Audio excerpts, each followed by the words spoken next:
Here are 10 of the best Korean movies on Netflix. Netflix has a big and growing catalog of Korean content, so I made sure to go through much of what's currently available, especially the popular ones. I've watched all the movies I'm going to talk about, so I know just how entertaining and immersive they are. I guarantee you'll learn about some new favorite films. Let's start with 20th Century Girl.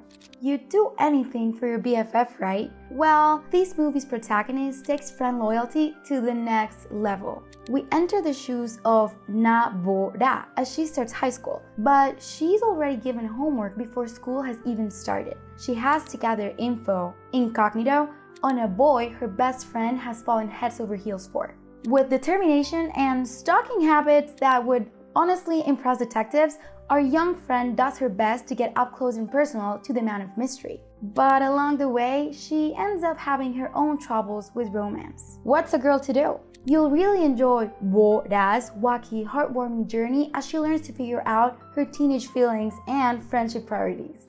Alive. With all our modern conveniences, what would a zombie outbreak look like in today's times? Alive has one possible take on it. We follow a young video gamer whose IRL life is rocked by a very real, very scary zombie outbreak. Trapped alone in his apartment with finite resources, he has to figure out how he can both survive and thrive. Right off the bat, you'll notice just how relatable he is. His actions are very realistic, and you can imagine that you may have done that very same thing on his shoes. The narrative expresses how humans can really adapt to helplessness, as well as how important human connection is for survival. Another thing to appreciate about this zombie flick is the realistic usage and limits of everyday technology. Turns out, losing internet connection can be far more terrifying during a zombie apocalypse. Who would have thought? Love and Leashes. Work is hard. Working to hold up a reputation can be harder. Having to handle a coworker's insane personal secret is pretty hard too. Based on a webtoon called Mo럴sense, this movie centers on Young Yi-woo, a female office worker known for her serious expression and standoffish personality. She keeps a close eye on a male coworker with Mr. Perfect Charm, but she accidentally takes a package meant for him and opens it to find something she certainly didn't expect. A collar and a leash not meant for dogs, but for humans.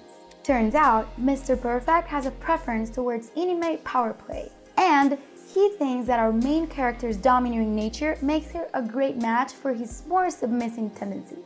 This story gives a lighthearted take on the world of BDSM, presenting a beautiful parody on the typical men-power dynamic in society. And don't worry, this film isn't nearly as raunchy as you may think.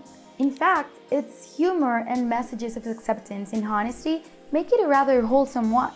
The Korean used by the characters is often layered in subtext, which is why I recommend you watch this film and others with FluentU's Chrome extension. With the FluentU Chrome extension, you can learn with any Netflix content or YouTube video that has subtitles. It converts the normal subtitles into interactive subtitles. What this means is that each subtitled word will be clickable to see multiple meanings, examples written by language experts, and video examples of native speakers using the vocab across different contexts.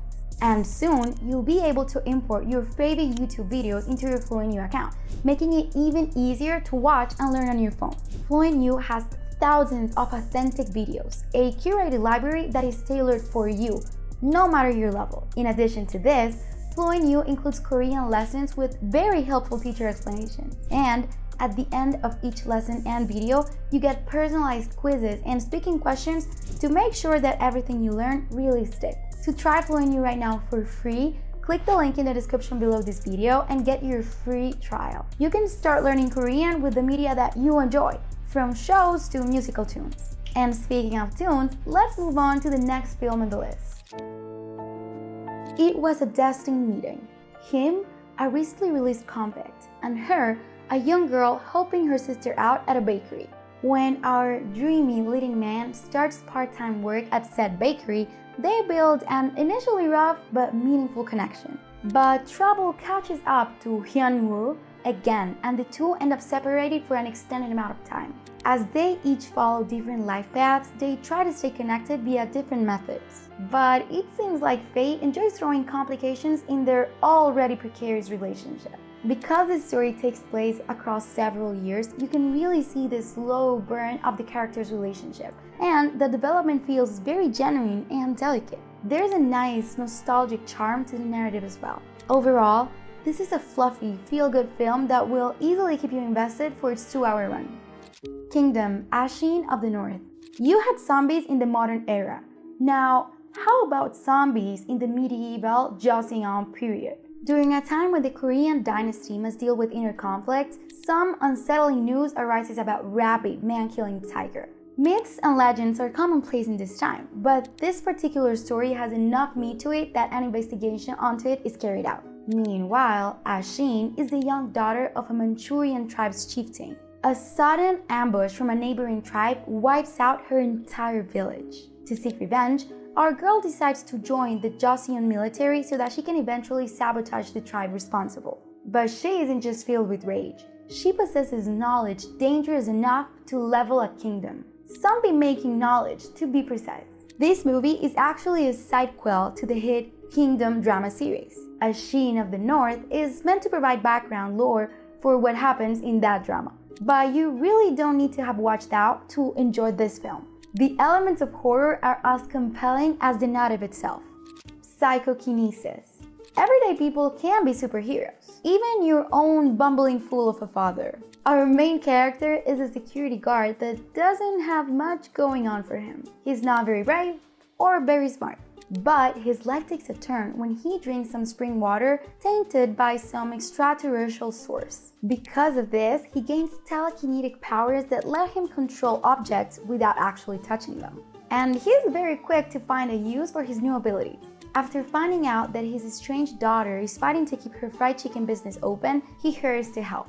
His so-called magic tricks manage to thwart off a group of thugs trying to overtake the restaurant's property. Wanting to help his only child and rebuild a bond with her, this father works to become a superhero he had no expectation of becoming. This isn't your average superhero film. There's no Marvel level of calamity or consequences. But it does make you wonder what the average layman would do if they were suddenly blessed with supernatural powers. World domination? Nah. Helping out your family and friends in everyday situations? More realistic. This underdog story is both funny and heartwarming, putting a more literal spin on the notion of your parents being your heroes. The Pirates, the Last Royal Treasure. Our male main character is the proud leader of a group of bandits. His female counterpart is the daunting pirate queen in charge of her own ship. Both are hungry for a treasure that no self-respecting thief would dare ignore: royal loot owned by the royal dynasty. With their crews, the two set out on a joint sea voyage to find the lost treasure. Their journey is filled with dangers and obstacles, including one man who's determined to reap the reward all for himself. If the pirate's life is for you, then you'll really enjoy this lighthearted and adventurous film. It's full of slapstick comedic moments that will keep you thoroughly entertained. But the dynamic chemistry between the two leads is also a big selling point. They work pretty well together for a pair of scoundrels. The Fortress.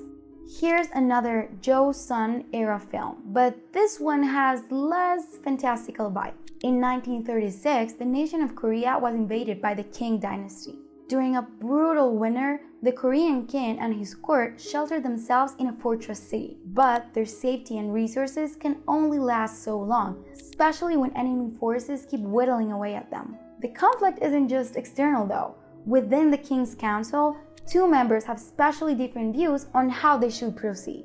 One retainer believes that it's worth fighting back against their opponents for the sake of the country's reputation. Yet his opponent believes that a more peaceful negotiation can be reached that can keep them alive, even if it means succumbing to the enemy. Based on real historical events, this film is gritty and sobering, but also fascinating and suspenseful. It gives a dramatic, realistic look on what it means to balance one's reputation with their survival. Perhaps you too will also feel divided on which course of action is best.